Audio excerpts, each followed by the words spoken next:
Well, let's go back. I asked you a question. You share a little bit about what North Omaha is. You started that. I kind of cut you off. Yeah. No, I was going to say North Omaha, represented all throughout the United States specifically, is this community of thousands of people. In fact, it is the number one cause or challenge facing cities all across the United States. In fact, Omaha, University of Nebraska, did study after study, year after year. They'd ask residents all over Omaha, what is the number one problem facing your city?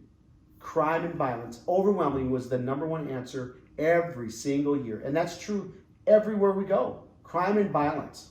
And so crime and violence is huge in communities like North Omaha, as well as poverty, as well as racial disparity. You see what fills most inner cities across the United States. People of color, minorities. And so it comes, that's there for a reason.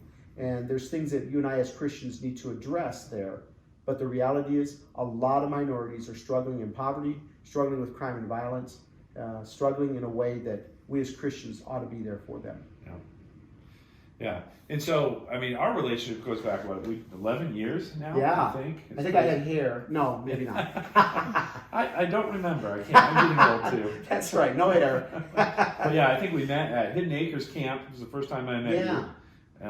You came and you spoke to my church. It was actually my first week at my church in Elbert City. Yeah, that was great. Wow, what a week, huh? Yeah, I think I came up to you afterwards and said, hey, how can we be involved? Yeah. And I mean, what are some of the first memories you have of the youth group coming here when I came down with them? Yeah, first of all, you started bringing a youth group down, and number one, rural young people have a work ethic that urban young people haven't had access to, right? Yeah. I grew up in rural, so I get it. Yeah. And so to have your team come in was amazing. And I think it's very important for people to understand what you just said. Yeah. Access to it. Yeah. There's no difference. We're all humans. We're all created by God. It's cultural. We have the opportunity to work in where we grow up. Yeah. Here, there's not that opportunity. That's right. And that's the only difference. That's a lot of why people get frustrated, when they look at a community like this, but they don't understand the opportunities that are there. Yeah. And if the opportunity's there, then you need a support system that kind of leans you in that direction, right? Mm-hmm. And so the fractured family in this community really debilitates children from having access and becoming a part of that, right? So I know, like for me, I tell people all the time, work ethic was ingrained in my culture. Yep. I grew up picking beans. I grew up detasseling. I grew up working in a locker plant cutting meat. I grew up, work was always there. Sure, you cleaned your bedroom, but then you went to work, right? When I raised 14 kids in the urban context here, you can only clean your bedroom so much. Mm-hmm. Then what do? We don't have a field to walk beans. We don't have, these different kinds of employment opportunities that are the same. And so I am so grateful that our mission is committed to revitalizing homes, is committed to cleaning up neighborhoods, and our children have been part of that. So work ethic was ingrained in them, but for the average person, you have to get them involved in some kind of community service on a regular basis or do something, and that just normally doesn't happen. Yeah. And I think that's one of the things I've enjoyed working with you.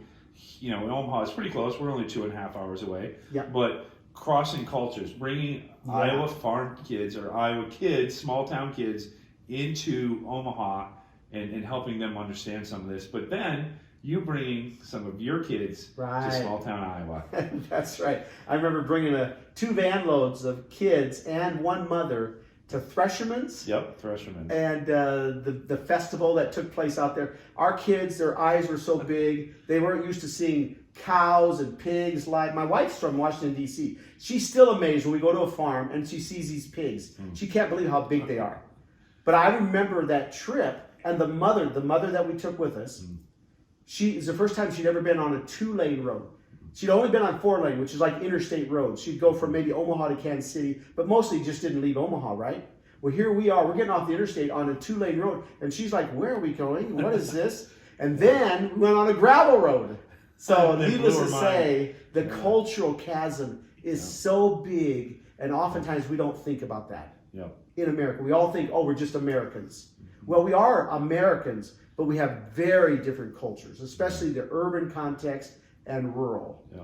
And for my kids, when they come here, they have their eyes open. They're looking. I mean, these Yeah. houses are so close. There's no Yeah. room, Right. and all this. But then having your kids come out and they could see the other side, I think that was really good. Yeah, exactly. And so Ron, we've done a lot of work here with you. We built garages. We've done all this stuff. Love coming here. So one of the things GoServ is working with you on now is these lighthouse projects. We come in, you give us a house, we're going to demo it, we're going to help you bring it back. So can you talk about why the lighthouse project is a passion of yours? Yeah, so I think, when God moved our family into this community, it took me a while to figure out why people lived the way they lived. There was definitely hopelessness. Obviously, the crime and violence. I heard gunshots. I called 911. I mean, some of those things became reality for me for the first time. But what typically happens in communities like this is you start a little program and you get 30, 40, 50 kids to show up. If you get 100, that is a big program. After school program, right? Education program, employment program. All of them serve a purpose. But after living here for 20 years, I had started a lot of those programs, and once the kids aged out of the program, I saw them back on the streets. I realized that we got to get to the root, the grassroots of the problems here. And that's what we discovered with the housing, that in communities like this, children can go to your program, but then they have to come back to their neighborhood. So we said, man, let's start working in the neighborhoods. And after 20 years, because we lived here and it was living in the neighborhood, we found some of our greatest success was our neighbors. As we loved our neighbor, I don't know about you, but I've lived in neighborhoods all my life. But when I started to become intentional and I gave myself some direction related to loving my neighbors, where I would intentionally connect with them every week. I might have a grill out, a block party. I'd go through the neighborhood cleaning up and knock on the doors and meet my neighbors. When I was intentional, all of a sudden something happened. And that started what we call our Lighthouse program or Lighthouse movement. Right. And I'm just going to stop you. And we're going back to Scripture.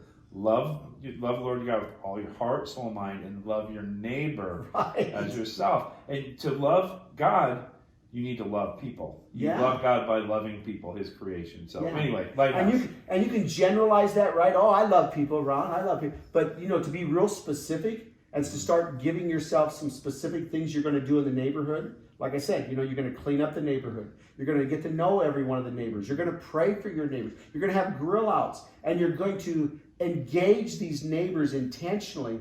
That was radical. But we did it because our community was pretty upside down. I mean, we had little neighbor girls murdered. How many murders have there been in this 5-mile circumference since you've moved here? Yeah, it's actually more like a 3-mile circumference. And you actually can define it even a little bit more, but 1,100 murders. 1,100 people have been murdered since you've been living here. Yeah, and 4 of them were directly in my neighborhood, directly connected with us.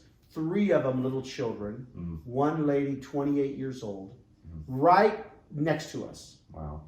And when you're right next to people that are being murdered, I mean, it's one thing to point at a map and it's one thing to, hear it on the news. But when you're right there, can I tell you, God does something?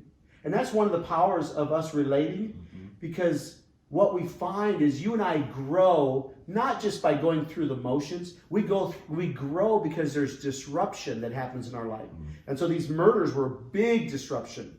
Needless to say, I grew in my faith like never before. When we brought those inner city kids to rural Iowa, can I tell you that disruption helped stretch their faith? Getting out of your comfort zone is very important for your faith to grow. That's and right. that's why, it's GoServ, one of our things is taking people on a missions trip. Yeah. Short-term missions trips is one way that people can get out of their comfort zones and hear God speaking. That's right. And you can do it here in North Omaha. You can come here, you can come with GoServ, help abide, and be maybe way pushed out of your comfort zone. And God does amazing things there. That's exactly right. And that's what happens. I mean, when you guys are like working on an abandoned house, first of all, just seeing the abandoned house and recognizing that that's in the neighborhood, there's a bunch of those in this community. I mean, that's not very hope-filled when families are living in environments like that, right? No. Well, when that kind of thing happens on a regular basis and you're now coming in and you're seeing it for the first time, it starts giving you a sensitivity about communities like this that maybe change your perspective. I was sharing with a group just the other day, your group, about inner city, the word ghetto, because this community is oftentimes referred to as a ghetto. And I remember my perspective about this community was those bad people. If they would just straighten up their life, they wouldn't have this crime and violence and all these problems. I never realized that they were being raised in a culture and an environment that was so detrimental to their lives. And it maybe wasn't only their responsibility. And so I related to the ghettos of Nazi Germany. And those people in those ghettos were poor. A lot of crime and violence took place. If you look at the studies, well, how did that all happen? It happened because a bunch of people, Nazi Germany, did what? They enslaved all these people and put them in this ghetto. Well, in a very real way, the African American community has been enslaved in the United States, and now we put them in a ghetto. We put them in a closed quarters with very little resources. We said, now go succeed. And they have incredible challenges. So that's why we as Christians, who have a heart for the marginalized, we have a heart for the outcast, we are the ones that can come in and can play a major role.